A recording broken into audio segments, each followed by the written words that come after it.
तो welcome back to our channel trick with AK. आज हम रीजनिंग का पार्ट नंबर 20 करने वाले हैं। इसके पहले हमने 19 पार्ट करा रखे हैं, आप जाकर देख सकते हैं। इसकी प्लेलिस्ट भी बन चुकी है और इसका लिंक भी डिस्क्रिप्शन बॉक्स में है, तो आप जाकर देख सकते हैं।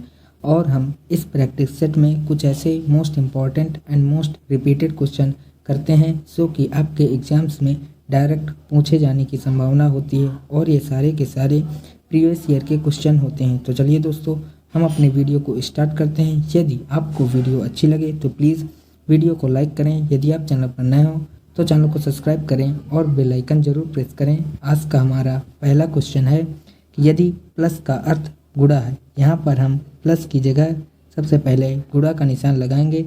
इसके बाद बोला है गुणा का अर्थ भाग है, तो यहाँ पर गुणा की जगह हम डिवाइड का निशान लगाएंगे। इसके बाद बोला है कि प्लस का यहाँ पर प्लस का अर्थ माइनस है, तो प्लस की जगह हम माइनस का निशान यहाँ पर लगाएंगे और इस इक्वेशन को सॉल्व करेंगे। यदि हम 16 की डिवाइड 16 से करेंगे तो यहाँ पर होगा सबसे पहले 1।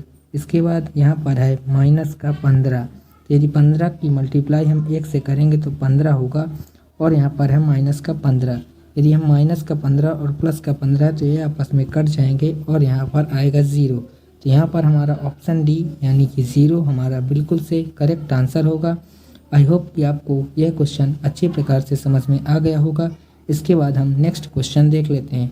नेक्स्ट क्वेश्चन है यदि सी का मान 24 है, आई का मान 46 है, तो फॉक्स का मान क्या होगा। यहाँ पर हम देखें तो सी का अपोजिट जो होता है वो आपका होता है वाई। यहाँ पर हम देखें तो सी का जो अपोजिट होता है वो एक्स होता है, और एक्स जो होता है वो आपका 24 नंबर पर आता है। ठीक उसी प्रकार से यदि हम आई में देखें, ठीक इसी प्रकार से हम यदि आई में ई को देखें तो ई का अपोजिट आपका वी होता है, और वी आपका 22 नंबर पर आता है। इसके बाद आपका वाई है, तो वाई आपका वाई का अपोजिट बी होता है, और बी 2 नंबर पर आता है। ठीक उसी प्रकार से यहाँ पर ई है, तो ई आपका फिर से 22 नंबर पर होगा, अपोजिट 22 होगा। यहाँ पर 22 और 22 44 और 2 46 होगा, जो कि यहाँ पर ठीक इसी प्रकार से है। तो यहाँ पर उसी प्रकार से हम फॉक्स का अपोजिट लिखेंगे और उस अपोजिट संख्या की हम नंबर देखेंगे कि वह किस नंबर पर आता है, और उन सभी को ऐड कर देंगे तो यहाँ पर हमारा आंसर निकल कर आ जाएगा। यहाँ पर हम देखें तो एफ का जो अपोजिट होता है वो होता है यू, और यू यहाँ पर आपका 21 नंबर पर आता है। इसके बाद ओ का अपोजिट होता है यहाँ पर यल, और यल जो होता है आपका वो आता है 12 नंबर पर। और एक्स का यहाँ पर अपोजिट होता है सी, और सी होता है 3 नंबर पर। और यदि हम इन तीनों को आपस में जोड़ देंगे तो यहाँ पर होगा 3 2 5 और 1 यहाँ पर 6। इसके बाद 1 2 1 3 यहाँ पर आएगा आपका 36। यहाँ पर हमारा 36 बिल्कुल से करेक्ट आंसर होगा, जो कि हमारा ऑप्शन ए में है। आई होप यह क्वेश्चन आपको अच्छी प्रकार से समझ में आ गया होगा। नेक्स्ट क्वेश्चन देख लेते हैं। नेक्स्ट क्वेश्चन है यदि आने वाले कल के 2 दिन बाद शुक्रवार है, तो बीते हुए कल के 2 दिन पहले सप्ताह का कौन सा दिन था। ऐसे क्वेश्चन को सॉल्व करने के लिए मैंने एक ट्रिक बताई हुई है। ट्रिक ये है, यदि यहाँ पर कल लिखा हो तो उसके लिए हम एक प्रयोग करते हैं। यदि परसों लिखा हो तो उसके लिए हम यहाँ पर 2 प्रयोग करते हैं।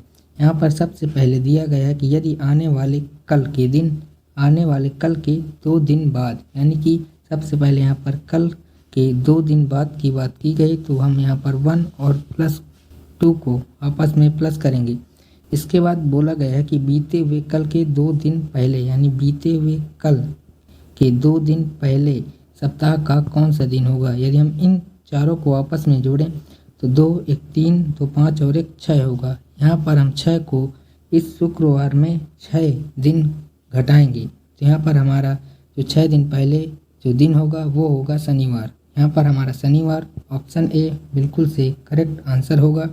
आई होप कि आपको ये क्वेश्चन अच्छी प्रकार से समझ में आ गया है। नेक्स्ट क्वेश्चन देख लेते हैं। नेक्स्ट क्वेश्चन है, यहाँ पर हमें इस क्वेश्चन में हमें विषम शब्द को यहाँ पर चूज करना है।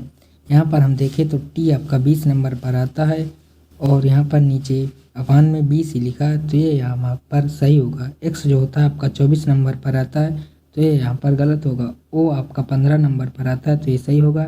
एल आपका 12 नंबर पर आता है, तो ये भी सही होगा। यहाँ पर हमारा बी जो है बिल्कुल से विषम है, तो यहाँ पर हमारा बी जो है वो ऑप्शन ए में है, तो यहाँ पर हमारा ऑप्शन ए बिल्कुल से करेक्ट आंसर होगा। इसके बाद नेक्स्ट क्वेश्चन है कि दी गई श्रृंखला श्रेणी में हमें प्रश्नवाचक चिन्ह के स्थान पर आने वाली संख्या को हमें यहाँ पर ज्ञात करना है।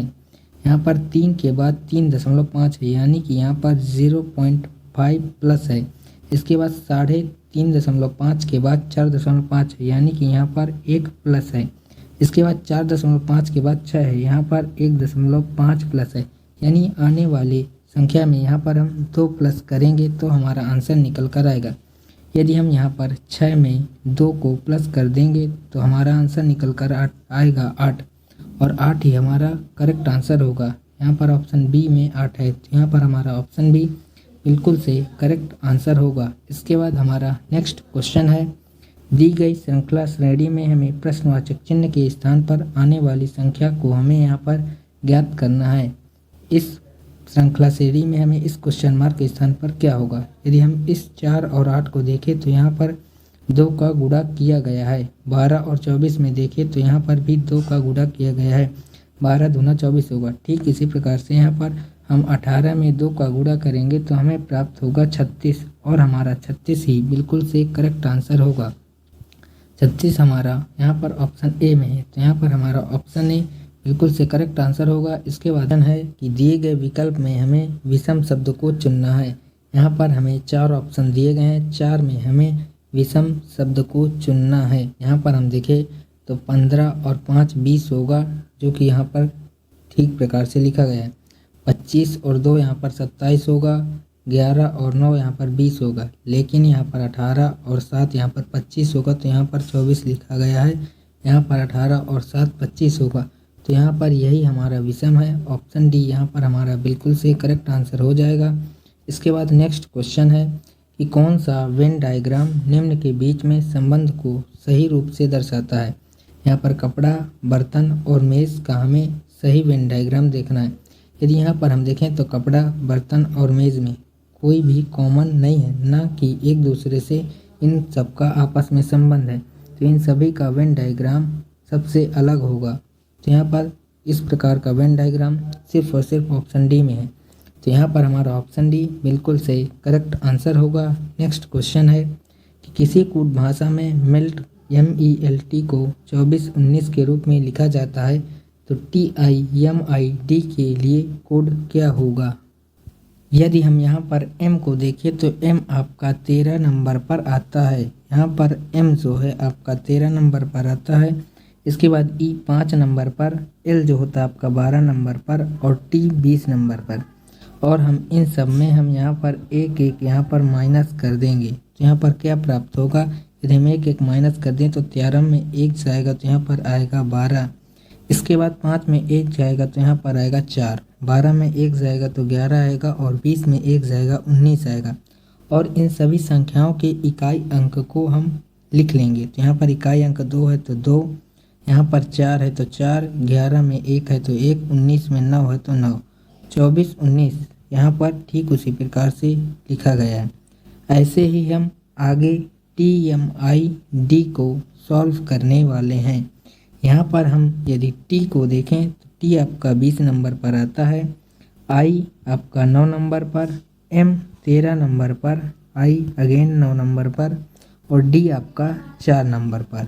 अब इन सभी में हम एक एक यहाँ पर हम माइनस करने वाले हैं, तो यहाँ पर हम एक एक यदि हम माइनस करें तो यहाँ पर 20 में 1 जाएगा तो आपको प्राप्त होगा 19, 9 में 1 जाएगा तो 8, 13 में 1 जाएगा तो 12, 9 में 1 जाएगा तो 8, 4 में 1 जाएगा तो 3। अब हम इन सभी के इकाई अंकों को लिखेंगे, तो 19 का 9 होगा, 8 का 8 ही होगा, 12 का 2 होगा, 8 का 8 ही होगा, और 3 का 3 ही होगा, यानी 98,283 हमारा बिल्कुल से करेक्ट आंसर होगा।